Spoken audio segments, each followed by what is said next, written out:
Hello everyone, welcome to the session. इस session में यहाँ पे आज हम क्लास 10th का जो चैप्टर नंबर 1 है साइंस का, उसके बैक एक्सरसाइज क्वेश्चन हम लोग करने वाले हैं।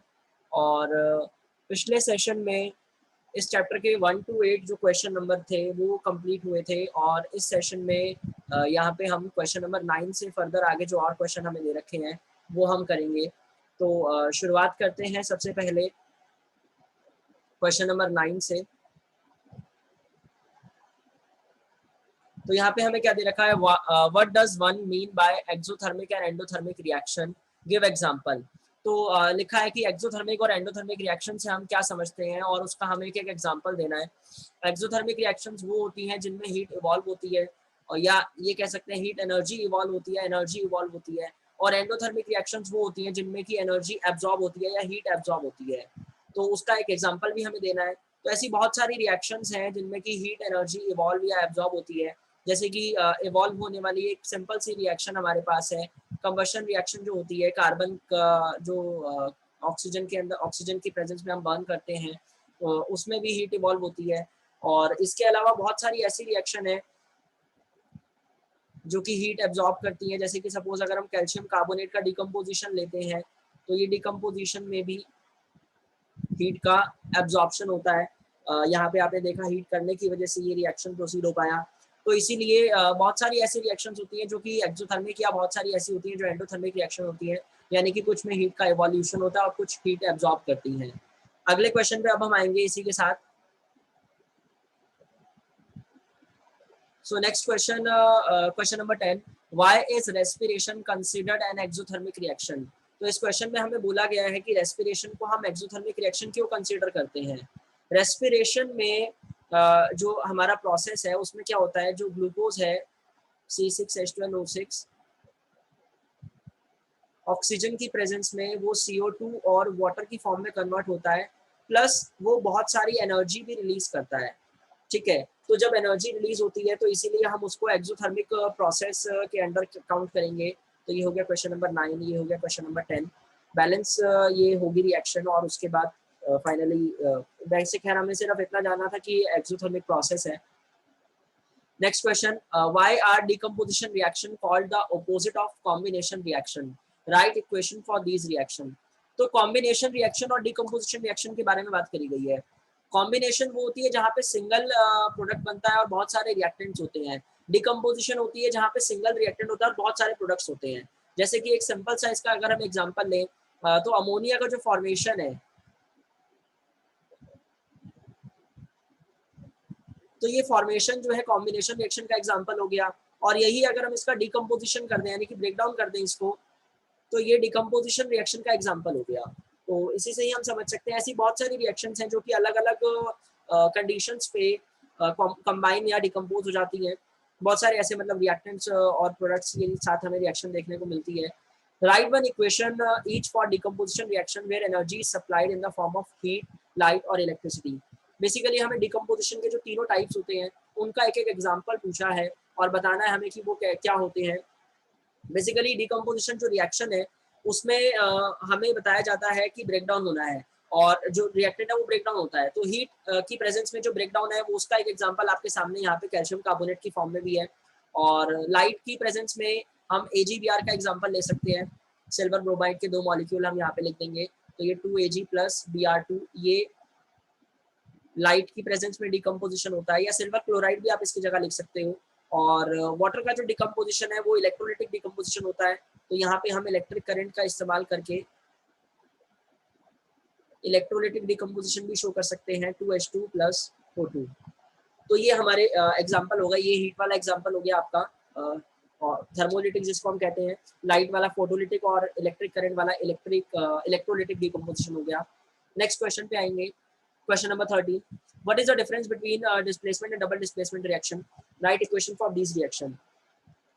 पिछले कुछ 2-3 सेशन में जो इस चैप्टर के मैंने क्वेश्चंस कराए हैं उसमें कई बार डबल डिस्प्लेसमेंट और डिस्प्लेसमेंट के बारे में बात आई है।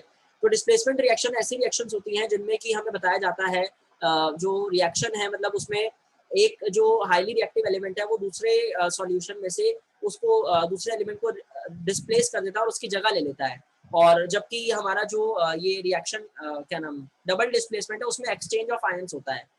तो एक एग्जांपल के तौर पे मैं यहाँ पे Fe प्लस CuSO4, ये एग्जांपल आई थिंक कल के क्वेश्चन में भी था, CuSO4 will give FeSO4 plus Cu। तो ये एक एग्जांपल हो गया हमारा डिस्प्लेसमेंट रिएक्शन का। ये क्वेश्चन नंबर हमारा 12 था और ये हो गया हमारा 13। डबल डिस्प्लेसमेंट की अगर हम बात करें तो डबल डिस्प्लेसमेंट में हम AgNO3 ले लेते हैं। AgNO3 plus NaCl will give AgCl plus NaNO3। तो ये एग्जांपल हमारा डबल डिस्प्लेसमेंट का हो गया, जहाँ पे सिल्वर, क्लोराइड, नाइट्रेट और सोडियम, इन सारों के जो आयंस हैं एक्सचेंज हो गए आपस में एक दूसरे से। तो it is an example of double displacement reaction. Next question पे आते हैं हम, question number 14। In the refining of silver, the recovery of silver from silver nitrate solution involved displacement by copper metal। अभी जैसे हमने डिस्प्लेसमेंट रिएक्शन देखी question number 13 में, तो यहाँ पे अब हम सिल्वर नाइट्रेट से सिल्वर का रिकवरी कर रहे हैं और इसके लिए हमने कॉपर का इस्तेमाल करा, क्योंकि कॉपर उससे ज़्यादा रिएक्टिव है इसीलिए हमने उसका इस्तेमाल करा। तो ये कॉपर नाइट्रेट बना लेगा और साथ में सिल्वर जो है वो अलग हो जाएगा। अब ये CuNO3 होल्ड वाइज भी हो सकता है और CuNO3 भी हो सकता है, क्योंकि कॉपर +1 और +2 दोनों ऑक्सीडेशन नंबर शो करता है, यानी कि दोनों वैलेंसी शो करता है। क्वेश्चन नंबर 15 पे आते हैं इसी के साथ। What do you mean by precipitation reaction, explain by giving example. Precipitation reaction ऐसी रिएक्शन होती है जिसमें प्रेसिपिटेट बनता है, यानी कि एक अनडिसॉल्व्ड सॉलिड बनता है। और एग्जांपल के तौर पे ये अभी जो हमने एग्जांपल करा था प्रेसिपिटेशन का ही एग्जांपल है ये भी। डबल डिस्प्लेसमेंट रिएक्शन जो ज्यादातर होती है उनमें प्रेसिपिटेशन हमें देखने को मिलता है। एक हमारा ऐसा सब्सटेंस जरूर बनता है डबल डिस्प्लेसमेंट रिएक्शन में जो कि अनडिसॉल्व्ड सॉलिड होता है। मैक्सिमम केसेस में, मैं ये नहीं कहूंगा कि हर एक केस में, मैक्सिमम केसेस में हमें देखने को मिलता है। तो ये AgCl जो यहाँ पे प्रेसिपिटेट है इस रिएक्शन के अंदर। 13 क्वेश्चन का जो ये एग्जांपल था उसी में 15 क्वेश्चन डन। 16 पे आते हैं। क्वेश्चन नंबर 16 में क्या बोला गया है, explain the following in terms of gain और loss of oxygen with 2 examples each. Oxidation का मतलब होता है गेन ऑफ ऑक्सीजन और रिडक्शन का मतलब होता है लॉस ऑफ ऑक्सीजन। ऐसे बहुत सारे एग्जांपल हैं जिसमें कि एक एग्जांपल ये भी है, कार्बन प्लस ऑक्सीजन मिलकर कार्बन डाइऑक्साइड या कार्बन मोनोऑक्साइड बना ले तो भी वो गेन ऑफ ऑक्सीजन ही है। तो ऐसे बहुत सारे एग्जांपल हैं। और लॉस ऑफ ऑक्सीजन के फॉर्म में अगर हम बात करते हैं तो सपोज हमारे पास जिंक ऑक्साइड है, तो हमने इसका कार्बन के साथ रिएक्शन कराया तो ये जिंक बन गया और कार्बन मोनोऑक्साइड बन गया। तो यहाँ पे जिंक ऑक्साइड में लॉस ऑफ ऑक्सीजन हो गया। इसी तरह के और भी कोई मेटल ऑक्साइड का रिएक्शन आप कार्बन के साथ लिख सकते हैं, which gives you the reduction reaction, that is loss of oxygen। Next question पे आएंगे हम, question number 17। A shiny brown colored element acts on heating in air becomes black in color। Shiny brown colour element होता है copper, और copper जब air के साथ heat होता है, एयर की प्रेजेंस में जब हीट हम उसको करते हैं तो वो CuO बनाता है, कॉपर ऑक्साइड, जो कि ब्लैक कलर का होता है। तो ये इस क्वेश्चन का आंसर हो गया, name the element acts in black colour compound, copper oxide and copper. Why do we apply paint on iron articles? यहाँ पे कलर्ड कंपाउंड जो था, ब्लैक कलर कंपाउंड, वो कॉपर ऑक्साइड था और एलिमेंट जो था वो कॉपर था, कंफ्यूज नहीं होइएगा। क्वेश्चन नंबर 18 पे आते हैं। Why do we apply paint on iron articles? Iron articles पे पेंट क्यों अप्लाई करा जाता है? ये बड़ा कॉमन सा क्वेश्चन है, लेकिन केमिस्ट्री के साथ उसको कैसे रिलेट करा जाएगा। इसमें हमें बेसिकली बताया गया है कि पेंट अप्लाई कर रहे हैं आयरन आर्टिकल्स पे, तो वो क्यों कर रहे हैं, पूछा गया ये हमें। तो हम रस्टिंग को प्रिवेंट करने के लिए, यानी कि उसकी जो केमिकल रिएक्शन होती है, जो आयरन है अगर उसके ऊपर कोई हम टेक्सचर नहीं करते, पेंट नहीं करते, और बहुत सारी चीजें होती है रस्टिंग को प्रिवेंट करने के लिए, तो अगर हम पेंट नहीं करते तो वो रस्ट हो जाता है, जो आयरन आर्टिकल होते हैं वो रस्ट हो जाते हैं। रस्ट यानी कि ऑक्सीजन और मॉइस्चर के साथ उसकी जो रिएक्शन होती है उसको हम कहते हैं, और वो केमिकल चेंज होने के बाद फिर आयरन जो है वो खराब हो जाता है। क्वेश्चन नंबर 19 पे आएंगे। Oil and fat containing food items are flushed with nitrogen, why. तो ऑयल और फैट कंटेनिंग आइटम को हम नाइट्रोजन के साथ फ्लश करते हैं, जैसे कि आपने काफी सारे वेफर्स वगैरह देखे होंगे, चिप्स वगैरह के पैकेट्स होते हैं, तो उनमें नाइट्रोजन गैस फिल करा जाता है, बिकॉज अगर नाइट्रोजन गैस फिल नहीं करा जाएगा तो वो ऑक्सीजन के साथ रिएक्ट कर लेगा, और नाइट्रोजन एंटीऑक्सीडेंट की तरह एक तरह से काम करता है, और नाइट्रोजन के साथ कोई रिएक्शन नहीं होगा, फूड खराब नहीं होगा, अदरवाइज वो ऑक्सीजन के साथ रिएक्ट कर लेगा और वो रेंसिड हो जाएगा। रेंसिडिटी को प्रिवेंट करने के लिए हम ये काम करते हैं। अगला क्वेश्चन है वही कोरोजन और रेंसिडिटी से रिलेटेड है, जो कि अभी हमने पढ़ा था। कोरोजन का मतलब होता है eating up of metal, in the presence of air and oxygen.